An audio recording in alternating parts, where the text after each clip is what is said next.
த்ரிஷாவை மட்டும் விட்டு வச்சிருந்தாருன்னா சந்தோஷப்பட்டிருப்பேன். படமே பிடிக்கல ப்ளீஸ். இது வரைக்கும் நான் சர்க்காஸ்டிக்காக சொன்னேன், இப்போ நிஜமாலே சிம்பு செம்ம ஹாட்டாக இருந்தார். படம் மட்டும்தான், மற்றபடி வேற எந்த மைனஸும் இல்லை. படம் மட்டும் தான் மைனஸ்.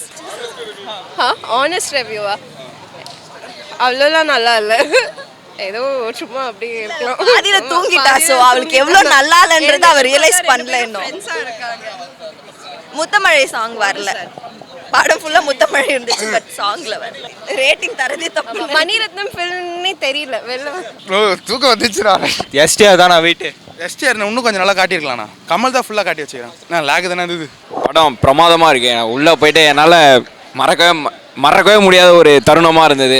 எப்படா படம் முடியுன்ற மாதிரி இருந்தது. மணிரத்னம் 1000 கோடின்னு சொன்னார். நானே 1000 வாட்டி பார்க்குற அளவுக்கு நல்லா இருந்தது படம். சீரியஸாக அப்படியே அடியிலேருந்து சந்தோஷமாக, ஏன்னா வார்த்தைகளே இல்லை, பேசவே வார்த்தைகளே இல்லை, என்னால் கட்டுப்படுத்தவே முடியல. சிம்பு உண்மையிலே எனக்கு ரெஸ்பெக்ட் வந்துடுச்சு. ஆனால் கமல் இப்படிலாம் பண்ணுவார் நான் எதிரே. Outstanding performance. த்ரிஷாவை மட்டும் விட்டு வச்சிருந்தாருன்னா சந்தோஷப்பட்டிருப்பேன். அவ்வளோதான். தேங்க்.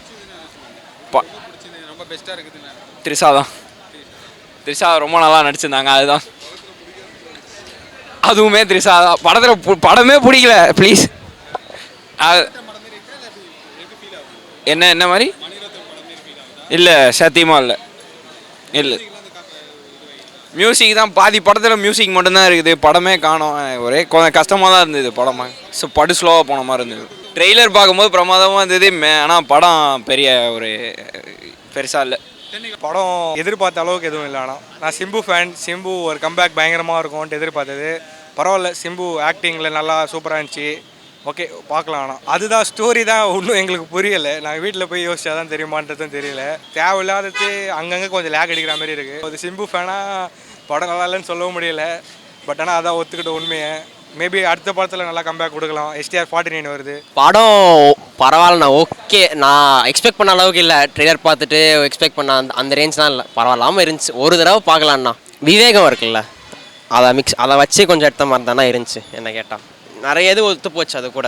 அதுவும் செக்கச்சிவந்தவனம், விவேகம், அது மாதிரி தான் கிட்டத்தட்ட அது தான் இருந்துச்சு. ஓகே. ஆனால் மணிரத்னம் படம் மாதிரி இல்லைண்ணா. கதைன்னு சொன்னீங்க பார்த்தீங்கன்னா, எங்கே கனெக்ட் பண்ணவே முடியல. ஸோ ஒரு மாதிரி கொஞ்சம் ட்ராகாக தான் போச்சு. என் டீம்லலாம் ஒரு பையன் தூங்கிட்டாங்க, அந்த அளவுக்கு இருந்துச்சு. But okay, it was nice. கதையே மிஸ் ஆகுதுங்க. ஆமாம், கதை மிஸ் ஆகுது, அவ்வளோதான். ஃபர்ஸ்ட் ஹாஃப் தான் ஓகே சொன்னேன். செகண்ட் ஹாஃப் வந்து ரொம்ப ட்ராக் அடிக்கிற மாதிரி இருந்துச்சு. So first half was okay, மற்றபடி ஆவரேஜ் தான். படம் ஆவரேஜ் தான் ப்ரோ. இவர் வந்து எஸ்டிஆர் ஃபேனு. கூப்பிட்டான் தான் நான் வந்தேன். நல்லா செஞ்சு விட்டான் ப்ரோ. இவன் ஸ்க்ரீன் பிளே செம்ம லேகு. பிஜிஎம் வெரைட்டியே இல்லை.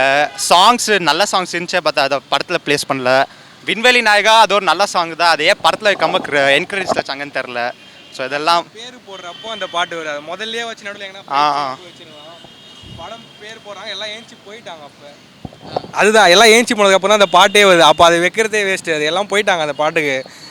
எதிர்பார்த்த டைமில் அது அந்த பாட்டோட பிஜிஎம் வந்துட்டு அந்த விண்வெளி நாயகான்ற இது பாட்டு வரல. அப்போது பிஜிஎம் மட்டும் தான் இருந்துச்சு. கடைசியில் ஸ்ருதிஹாசனோட வாய்ஸில் அந்த பாட்டு கேட்கும்போது நல்லா ஃபீல் கூட இருக்குது. ஆனால் அதை நீங்கள் நடுவில் வச்சுருந்தா கொஞ்சம் இன்ட்ரெஸ்டிங், அட்லீஸ்ட் லேக் இல்லாமல் வச்சுருந்துருக்கலாம். ஓரளவுக்கு பார்க்குற மாதிரி ஒரு அட்ராக்டிவாகவே இல்லை.